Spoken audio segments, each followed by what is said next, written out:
Drives, floats, hangs, and scores on the turnaround. J-Dub way behind the three-point line and hits way behind the three-point line. Got blocked. What a rejection by Holmgren. Standing tall like a wall. This is Dart. You're listening to the Uncontested.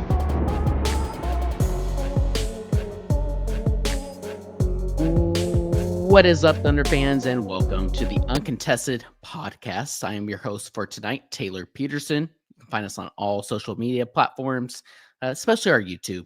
We've been having a lot of fun with that over the past couple of seasons and have loved seeing that grow. So be sure to subscribe to our YouTube channel. You can catch us live after every post game we do, as well as our Sunday and Wednesday night group pods, which we are doing now. We are a proud part of the Blue Wire Podcast Network and also proudly brought to you all by Prairie Artisan Ales. And I am joined by someone who went to Prairie here about 2 weeks ago now, I believe, and basically needed a forklift to get all those Prairie beers to his car. Nicholas Crane. The price savings, let me start by saying, no matter where you live, buy Prairie. It doesn't matter where you live, buy Prairie. If you happen to be close to the tap room, you avoid all of the upcharge that other places will charge if you're not buying directly from Prairie. I'm not joking you. The amount of beer that I got from Prairie when I came would have probably cost $700 in Dallas. And it was less than half of that at the Prairie Tap Room. So not only is it great, but they have great prices when you buy it direct. So go there, grab a beer, buy a beer to go. I'm not saying drink it while you go. Don't drink it while you drive home. But buy a little 4-pack or maybe a few to hang enjoy out in the when tap you get room, back home. drink one there, drink a couple there, and then take them home, and you'll have them for all the Thunder away playoff games, unless you come out to our watch party that we're going to be hosting at Prairie Ales. At some point, we don't have it officially set in stone yet, but we will be doing a live watch party at Prairie for an away playoff game, which we're really excited about. Hopefully multiple, assuming the Thunder continue to advance in the playoffs. Nick, per usual, we always talk non-basketball stuff to begin the podcast, which frustrates some listeners, but most listeners, especially those in the chat currently, they enjoy. And we're getting a lot of comments that you are no longer in your log cabin up in the slopes of New Mexico, Colorado, Wisconsin. Nick has not quite officially moved in to his new home with his wife, but they are in the process of doing so. So we're getting comments about your TV that's leaning up against the wall, which I mentioned before the pod, as well as you podcasting from an actual living room, your actual living room now, and not just the background that you've had for the past couple of months. Yeah, the comment from, I think it was Connor B, need a bigger TV. I agree. We have a 75. I'm trying to point to it. This, right? Oh, gosh. I know. We're flipped. Oh, it's like there flipped. It is. This TV right here leaning up against the wall is a 75 that's going to be mounted. The TV that you see running behind me is like a little 50 that's just up against the wall to watch what I want to watch while we wait for that to be mounted. This is not my living room. I'm not podcasting from my living room. This is like an upstairs loft game room thing that's still in the works. So right now it's just a whole bunch of crap that we had from our last house that's been moved in here. I don't know if this is where I'm going to podcast from long term, to be honest with you. I have my desk set up in the corner of this space right now. There's also a full bed and a full bath up here that I may make an office. So we'll see. But for the next few weeks, at least, while the downstairs of my house is being jackhammered and reconstructed, I will be in this chair. The Crane Mansion. Him and his wife have moved in. That's exciting. No, or starting to. Starting to. We'll be moved in by June is the hope. Well, Nick, I'm glad you are finally settled. We have some fun games to talk about tonight. We're going to break down, obviously, the Phoenix Suns, the win over the Suns tonight, as the Thunder get their second straight and secure the best record in the NBA, and will officially have home court advantage through the majority of the playoffs, or all the playoffs. I forgot to mention our Patreon, because I'm seeing a lot of Patreon subscribers in the chat. Be sure in the upper left-hand corner when you're watching, there's a little QR code. Be sure to scan that. That'll give you access to our Patreon, which gives you access to our Discord. We're going to be doing a lot of cool stuff in there throughout the playoffs, and some live watch parties in there, some watch alongs. It's a ton of fun. So be sure to join. Without further ado, Nick, like I said, the Thunder win 2 straight games after that 11-game win streak was broken Sunday afternoon against the Lakers. They beat the Lakers 2 days later, and then tonight they have another win against the Phoenix Suns while resting players. So I think first we'll just go ahead and dive into this Suns game and kind of get some big takeaways from tonight. Obviously, the Thunder did not have, let's see, I have it pulled up. No Shai due to a quote-unquote shin, aka rest. No Lou due to patellofemoral management. Hopefully I know that, aka rest. Isaiah Hartenstein with his Achilles, aka Achilles tendonitis. We've seen that pop up on the injury report before. Again, rest. Casey Wallace with that same shoulder strain, out, rest. And then Oos, it's unfortunate that he's been out with his calf, because I think he could have had a lot of opportunities here down the stretch of the regular season to get some minutes. But yeah, the Thunder rested quite a few players tonight. And honestly, Nick, it didn't really matter. Give me your first thought from tonight's game against the Suns. So like you said, it was a game in which the Thunder did not employ its best lineup. That's because, like you mentioned, they secured the number 1 seed in the NBA tonight. They had 3 chances to do so against the Suns, against the Jazz, against the Pelicans. So even if they had lost tonight, they have 2 kind of guaranteed wins the next 2 games. Like the Pelicans and Jazz are going to, like, quite literally fight to lose in the last 2 games of the season. They still won despite it, and a big part of that was Jalen Williams, who gets a lot of criticism. There's like that weird corner of the Thunder fan base on Twitter that does not like J Will or doesn't think J Will is that good for some reason. J-Dub, come on. J-Dub. He's very good. He is probably the top option on, you could probably argue, like 1 to 4 teams. Like if he's in Washington, he's like their cornerstone piece, like number 1A. And he proved that again tonight. He took over the scoring load. He had 33, 7, and 5. Took 23 shots. I wish we had more games in which he took a high volume of shots. But he's so good, dude. Like I don't think we could start this pod off without talking about J-Dub. Also 3 steals. Yeah, he was incredible. And heading into tonight, after we saw the injury report, Nick, I was glad to see J-Dub and Chet both playing. Something we've talked about a little bit about here over the past couple of weeks is ever since Chet's come back from that injury, he's still just, then he had like some minor injuries. He was banged up, kind of in and out of the lineup, and he just still hasn't quite been 100% of himself. So I was glad to see him get some burn alongside another player like a J-Dub, rather than just resting basically all the starters and just throwing Chet out there with some of the bench players. But I think a big theme, I can't burp without saying Bucks. That's from Cameron. Hilarious, so dude. Every time I hear Bucks, that Bucks just goes through my head. I love that Cameron goes around in his day, and after eating a pimento cheese sandwich, shout out Masters Week, maybe he had a pimento cheese sandwich today, and whenever he started to digest it, he has a burp that's coming, and he just lets out a Bucks. That's hilarious. I also had, Justin's mentioned this before as well, but another quick aside. Somebody at work here last week mentioned cream cheese, and it took everything in me not to say cream cheese in the chat from George. I've done that. I did that at dinner with my in-laws, and they had no clue what the hell I was saying. Also in the chat, Kellen O'Connor. I keep thinking Kevin O'Connor is in our chat saying things. KC. It's freaking me out. But Nick, I think the big takeaway for me from these past 2 games, especially, you can even take this takeaway from the Lakers game a couple nights ago, but the Thunder are still just able to go on these runs where they lock in defensively. They're able to get out in transition and basically just put the game away. We'll get into the Lakers game. Obviously, that kind of coincided with Luka being ejected. But tonight really was the entirety of the second half. You mentioned J-Dub, and I thought J-Dub was fantastic. Like you said, 33 points, 7 rebounds, 5 assists, 13 of 23 from the floor, only 2 of 6 from 3, which is crazy because he was playing so well. I just felt like he hit more of those. And like I said, 3 steals, just like an absolute dominant all-star performance from J-Dub. But the other player that really stood out to me was Alex Caruso.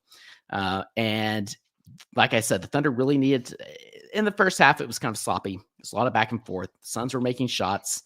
The Thunder were down by 15 points at one point. You got your avatar Aang. Aang. Caruso is like an adult Aang. Jacob Niffin's in the chat too, which is fitting for Caruso having one of his best nights of the season. But the Thunder were able to cut it down. I think it was like 5 points or 3 points there at halftime. Then in the second half, the Thunder just locked down defensively, and that was led by Alex Caruso, which is why I bring that up. He had 4 steals in 2 minutes and 8 seconds, Nick. Nuts. Absolutely insane. That just kind of turned the tide of the game. And really, at that point, I mean, the Suns went on like a mini run, but the Thunder didn't really look back. Tonight, Alex Caruso had 19 points, 5 rebounds, 3 assists, 6 of 8 from the floor, 2 of 4 from 3, 5 of 6 from the free throw line. He had 5 steals. Just absolute dominance from Alex Caruso. Yeah, he's the giddy stuff. We don't need to go down that rabbit hole. Like it's funny. He's been awesome. His impact. Yeah, he had another great game tonight for the Bulls. Yeah, the impact on winning though, and the way he fits what the team needs, and the fact that he can go on the court and make a significant impact without shooting the ball. Tonight he shot the ball and he scored in a big way, but he doesn't have to, and that's like what the Thunder needs in this iteration of what they are. He's also an unreal defender, obviously. So yeah, he is great, and I think that he is probably one of the biggest X factors in the playoffs. I think Lou has been the guy in the past that like he can shoot you in or out of games. It feels like he's found his 3. There's less of the cold streaks with him. Caruso's one that like he's not going to get played like Giddey did last year defensively, but like if he starts clanking some 3s, that'll be interesting. Yeah, true. But with all that being said, Nick, it's weird when J-Dub has such a great game like this not to give him our Prairie Artisan Nails King of the Prairie player of the game. But I think I would have to go with Alex Caruso tonight. A career high, a season high in points, as well as a season high in steals. He was just absolutely dominant. And him getting only his 3rd start of the season with all these injuries, I thought he was just the catalyst of this Thunder offense and defense tonight. It was just awesome.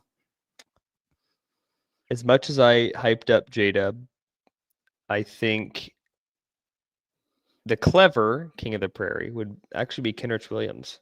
Ooh, given like his volume and when he hit his shots, he just stood out as a huge performer.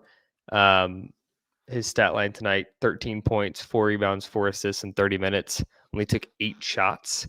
5 of 8 and 2 of 3 from 3. Yeah. Had 1 block. Thought he had more steals than that. But to your point, he was incredibly disruptive defensively. He was awesome. Just like Caruso, neither of them got credited for a bunch of the deflections they had because that resulted in steals for other teammates. Yeah, he was so good. Yeah, and I think this is one of those like collective group games where you beat a team that's not good in the Suns. Like they're just not good. But like in the NBA, wins are just not guaranteed, man. Like especially against teams that want to win, like the Suns were literally eliminated tonight with a loss. You threw out a roster without 4 of your best 10 or 11 guys, just clobbered them. This team's good, man. Very. Let's see. I have this pulled up somewhere. This is the 5th game for I mentioned that first half where they were down by 15. This is the 5th game for the Thunder to come back by 15 points and only their 12th game all season to go down by 15. They're on game 80, Nick. We have 2 more games left. They've only been down by 15 points or more in 12 games the entire season. And like you said, they obviously clinched the best record in the league, get home court advantage through the Western Conference, through the finals, assuming and hoping they get there. They also got their 52nd win tonight, of double-digit victories throughout the regular season, which is just dominance. And I think at a certain point, like we'll get into the Lakers game and talk about some of the matchup concerns that a team like that can present to the Thunder. But you have to just look at the math. I mean, the Thunder are, what's the record now? 66-14. Like, how many teams are actually beating this team in a 7-game series in the playoffs, pending injuries? It's a different game. This will be we'll have a lot of podcasts before the playoffs, but a lot of takes flying. In regular season basketball, like Captain Obvious here, they've won 66 games. They'll probably finish with 68 wins, which like less than 10 teams ever done. They've just figured out how to beat the brakes off everybody. I do think you make a good point. Who can beat this team 4 times in a 7-game series? It's going to be hard. But like, we're talking about a team that's lost 14 games this season? Correct. Like they could very easily lose, 6 to 8 games in the first 3 rounds. Like it's very different. It's a different game. Yeah, for sure. Which is a good transition to the other game that the Thunder played, but just a couple nights ago. But really quickly, before we move on from tonight's game, just honorable mentions, because we didn't really get into our Prince of the Prairies outside of Kenrich, which I thought was a great one that you brought up. Again, like just another guy that you can throw out there. Like, we're going to get into the Lakers game. But I think in the playoffs, when the Thunder are going through some of those struggles, some of those droughts against some of these better teams that are able to defend the Thunder at a high level, like the Lakers are able to do with their longer wings and their athletic wings, you can throw in a Kenrich Williams and go smaller. And I think we're going to see Mark kind of go to that more. And tonight was just promising to see Kenrich have that kind of game. But quickly, Chet still doesn't seem 100%, and yet he had 22 points, 10 rebounds, 4 assists, 5 of 12 from the floor, which isn't great. But the big thing, Nick, a career high in free throw attempts and free throw makes. He was 12 of 13 from the free throw line, had 0 blocks. Kind of crazy. Again, it seems like Chet's having these flashes, but he's not yet had a game coming back from injury where he's put it all together. And I'm hoping we see that here with like a week of rest before heading into the playoffs. Again, we'll have more pre-playoff content. That is definitely something top of mind. Like, Chet was so good in the playoffs last year, and we have not seen a consistently dominant version of Chet since the injury. Yep. No, I agree completely. Not nearly as explosive. That was, again, join the Patreon, join the Discord. We had some really good discussions tonight during the game, just talking about how Chet's not nearly as explosive. Some dunks that he would have had, some blocks that he would have had on the defensive end that he's just not having currently because he's not quite 100%. And then really quick, we don't have to dive into this, but just reading off Aaron Wiggins' stat line: 17 points, 5 rebounds, 3 assists, 8 of 16 from the floor, had a steal. It was great to see Aaron Wiggins finally get some confidence coming back from that Achilles tendonitis that kept him out for about a week. So, yeah, good, impressive win. So last night, I guess, a little over 24 hours ago. What does that make tonight's game, Taylor? Yeah, that's true. It's technically midnight. So. No, but I'm saying what happens when you play it two games. A Sega Baba. There you go. That is Silva's favorite, which he was on the pod. We need to get Silva a Silva Sega Baba sounder. It was the last Sega Baba, obviously, of the Thunder season because there's only 2 games left. And the Thunder have also been that's one other thing we haven't really mentioned. The Thunder have been really good on Sega Babas this season, Nick. It's really impressive how they've responded. It's just a funny thing to say. The Thunder have been good on Sega Babas this season. Just like, it didn't seem like English. I mean, they even in past seasons, they play really well on short rest. And they actually, I haven't looked at it this season actually, but last season, when they were also very good, won 57 games, which seems like such a small number now. They're at 66. They did not play well on like 3 days rest, which was super interesting. So I think this team, given they're young and their legs are fresh, like they play well on minimal time off, which is good for the playoffs because they pack that stuff in. Yeah, I mean, statistically, you should not play that well on second night of back-to-back, and the Thunder has been very good at that. And I think that just speaks to an overall theme of the season, which is the Thunder's depth. We talk so much about that, but again, plugging the Discord here, but somebody mentioned the Discord. I can't remember who, but it's almost like when certain players are out or down or whatever it may be, it's like these other guys step up. And we've seen that here over the past month or two of the season when the Thunder have kind of rested guys and Jay Will gets 2 triple doubles, or Aaron Wiggins before his Achilles tendonitis like goes off. Isaiah Joe finding his 3-point shooting before he was out there for a while.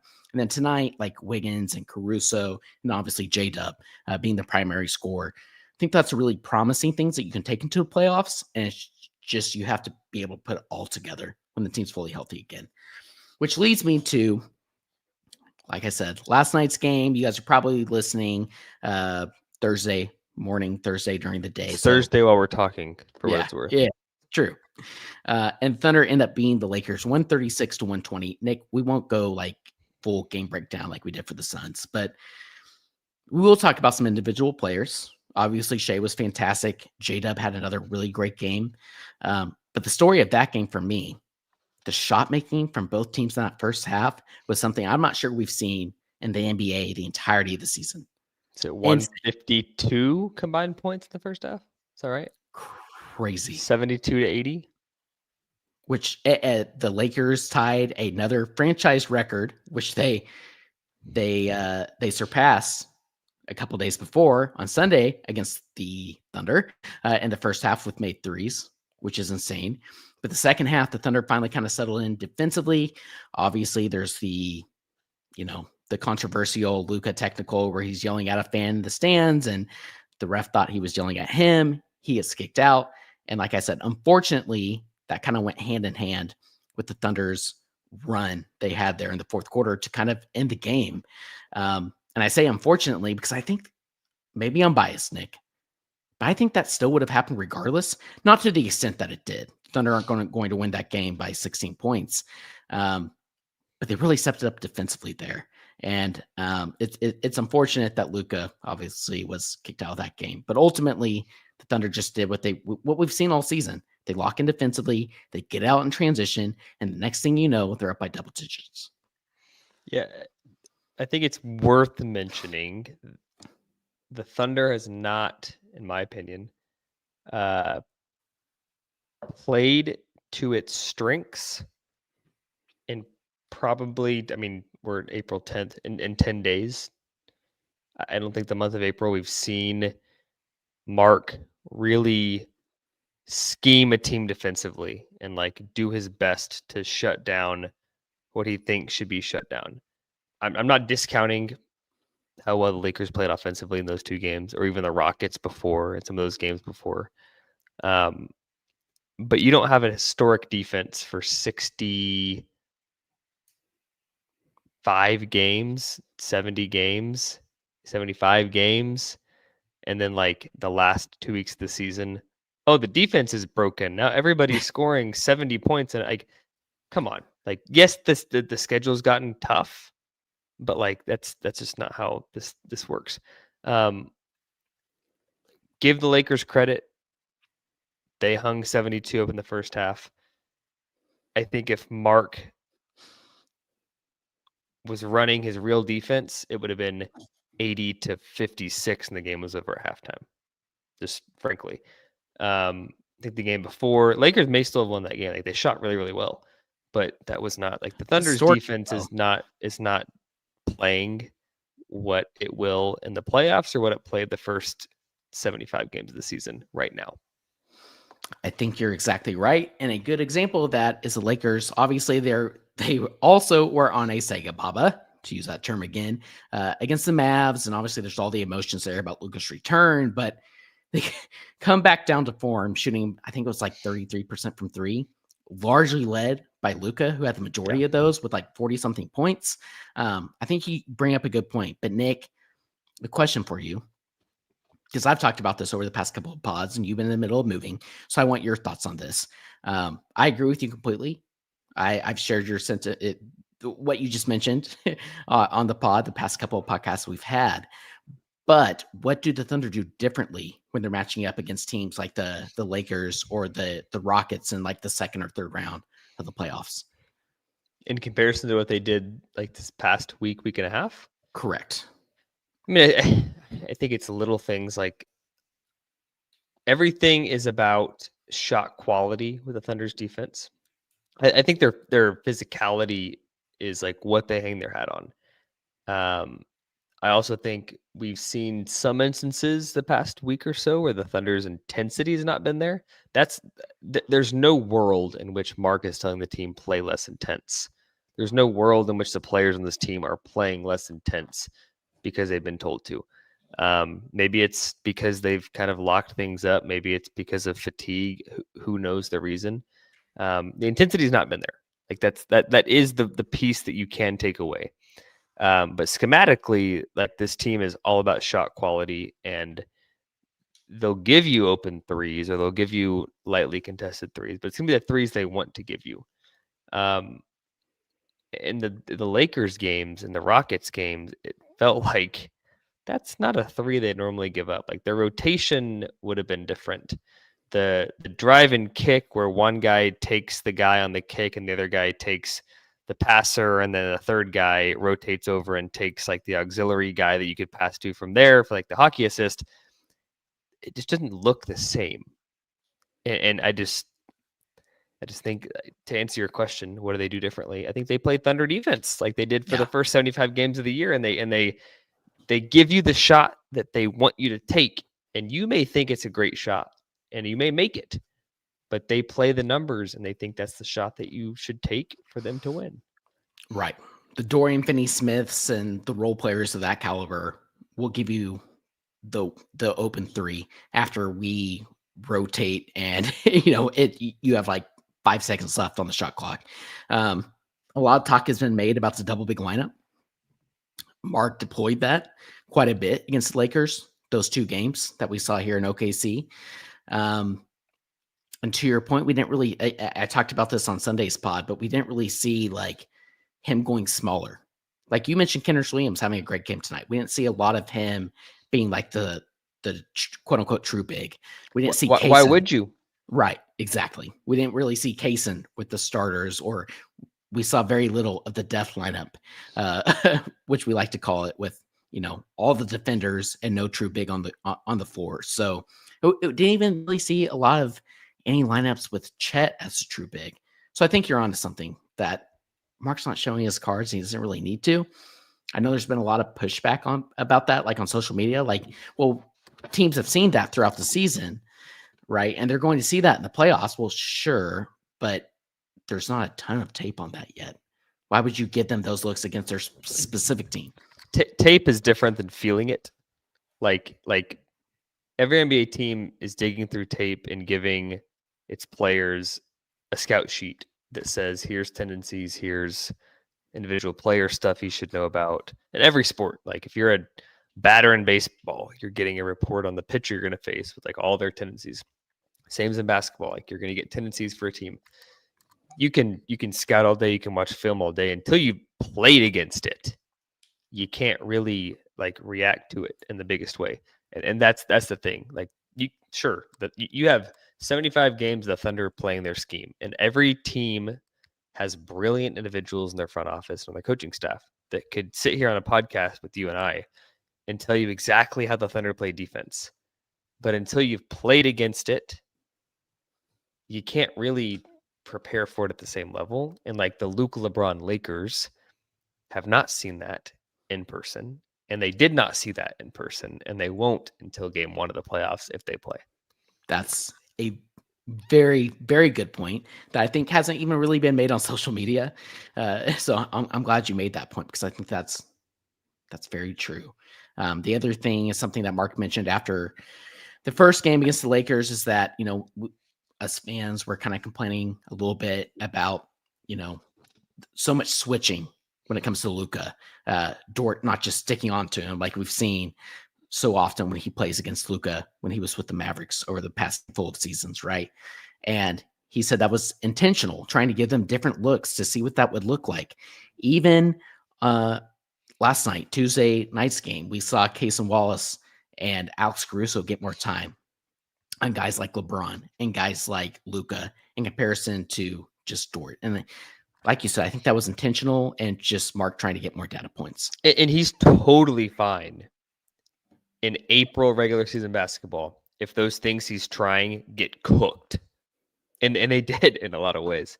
When you have the 1 seed locked up already. But you want to know that gets cooked in April regular season basketball, not in game 1 or 2 and like, oh crap, that thing we thought might work in the playoffs against this team, we just got beat by 25 because it didn't work at all. You want to know that now, not when you're down 0-2 or tied 1-1 going to LA. Like that's the stuff. Mark, he rightfully so tried a lot of stuff in the past week, and a lot of it did not work. But that does not mean Mark's a bad coach or Mark didn't make the adjustment when it wasn't working. He just wanted to see what it would look like because it may matter. If anything, it makes him a great coach because, like you said, he's trying it now and not when it comes to nut up or shut up time, to use one of Jacob's favorite terms, right? Like, I think that's a fantastic point. So not a whole lot of reason to be concerned, I think, when it comes to the Lakers, other than just giving them their props. I mean, I think JJ Redick brought up a really good point post-game after the Lakers loss last night when he said, like, really – not the only way, but like one way to beat this team is you need to at least have 3 ball handlers, creators on the court at all times. So when Luka was off the court, like they struggled more. And that's when we saw the Thunder have more success defensively. That being said, Mark didn't show all of his cards. Thunder have so many defenders. I think they're going to be able to counter that very proactively. Yeah. To be clear, the Lakers do have 2 elite playoff performers. Elite, like the best of the best. That's Reeves is playing at a great level. Yeah, Reeves is awesome. One thing tonight, Nick, you're in Dallas, right? Mm-hmm. And hopefully you got to watch some of the Luka game, of course, Luka return game. But like that tonight's game and comparing that to, when the Lakers play the Thunder these past couple of games. Having Reeves and Luka allows LeBron almost to just kind of coast until he doesn't need to anymore. Yeah. And he's just able to turn it on the fourth. That makes his team really dangerous. Yeah. I mean, but at the same time, like, let's not forget this Lakers team coming into that first Thunder game was 4-6 in their last 10. Like, they're good and they have the upside, and the playoffs are totally different. Like, I'm not saying they're not a threat, but I think that the Lakers won by 25 in that first game, and everyone was like crowning the Lakers as like this unbelievable team. And it's like, yeah, let's totally forget that they lost 6 of the last 10 games before that. Like, they have their flaws as well, Right. And also forgetting that the Thunder, like we said, 66-14 on this season. Stupid, dude. It is. It really is. Nick, you and I have been following this Thunder team ever since they came to OKC in 2008. Yep. We were friends back then, watching the games together and just like putting this season into context. It's just really incredible given the quick rebuild, what they lost, and the Russell Westbrook, Paul George era, and obviously trying, that was like kind of a rebound from the Russ KD era. It's just really incredible what the Thunder have been able to do this season. I hope fans really appreciate it. Best Thunder team in history, regular season at least, and it's not close. And still 2 more games to play. If they win their last 2 games, and they likely will, given their opponents, like we were talking about, record-wise, a top 10 team ever, double-digit win-wise, the best team ever, point differential, if they win the last 2, will be the best ever, net rating-wise, the best. Like we're talking against the 96 Bulls, the 16-17 war. Like, this team, it's the regular season. I get it. Playoffs are different. You have the luxury of watching a team that is a top 10 undisputed best regular season team of all time by every metric on planet Earth. And they're the youngest or second youngest team in the NBA. Like, this is nuts. It's absolutely nuts. Absolutely. I rattled off some of those stats at the beginning of the podcast. Obviously, the Thunder this season are the second youngest team to secure a first overall seed in their conference. The youngest seed was last year when the Thunder did it. And so I bring up a great point. Nick, we're going late. I know we want to get out of here around the 30-minute mark, but I haven't gotten to talk to you about basketball in a while. So we're going to get out of here. I don't have the outro music or anything, but March Madness just wrapped up. Yep. You and I have been talking NBA draft prospects throughout the entirety of the season. Another reason to subscribe to our Patreon, because we've been doing some bonus draft pods. Just really quick, rapid fire, some like big draft thoughts off the top of your head after watching March Madness. Whew, what a loaded question. You don't have to go into detail. No. Like, I'll maybe debunk a few theories. Like, Walter Clayton is the guy that people on social media have been saying he could go number 1 or 2 or 3 overall. Like, no, Walter Clayton's a late first, early second round pick. Would he be great in the Thunder? Maybe. The second unit is a spark, maybe. But he's not a lottery pick. The talk of national media personnel crazy. saying that are we sure that you should take Cooper Flagg over Walter Clayton Jr.? It's like, it's crazy. It's bricks. bias from the tournament. Correct. I think my biggest takeaway is like there's a stupid amount of bigs in this class that I think could be starting caliber. Not that the Thunder needs that. Like, Chet is their big, but you have to kind of succession plan for Isaiah Hartenstein. He'll be here for the next few years, but beyond that, I mean, he's 26. He's going to either have another massive deal you can't pay, or you're going to have to trade him at some point if it's not working. I think big is a Thunder target in terms of like draft persona that you want to get, whether that's a jumbo 4 or like a traditional center. This draft has 10 guys that I think I would love to have in OKC as a backup big long term. Some of them would be ready to contribute next year.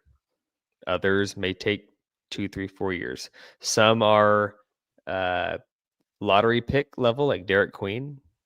Others, second rounders, like the Stanford big Raynaud is so good, and he's going to be taken like 50th overall probably. There's a couple of international bigs that unless he gets $4 million, like your guy JT Toppin. That's true. That's true. But the big category is so deep in this draft that I think whether the Thunder gets the Sixers pick at number 7, for example, or the Clippers pick at number 12 or 15 or 19, wherever it lands, or even a second rounder, they got one from the Hawks this year. I think taking a big would be advantageous because you could probably get a really dang good one. I think that is perfect and a perfect little prelude.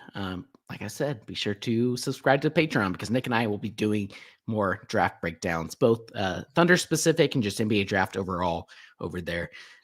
So stay tuned. We'll have that for you. But more importantly, we'll have you all covered for the last 2 games of the season. The Thunder play Friday night, another late night one, Nick. 8:30 p.m. tip against the Utah Jazz. You won't see me on.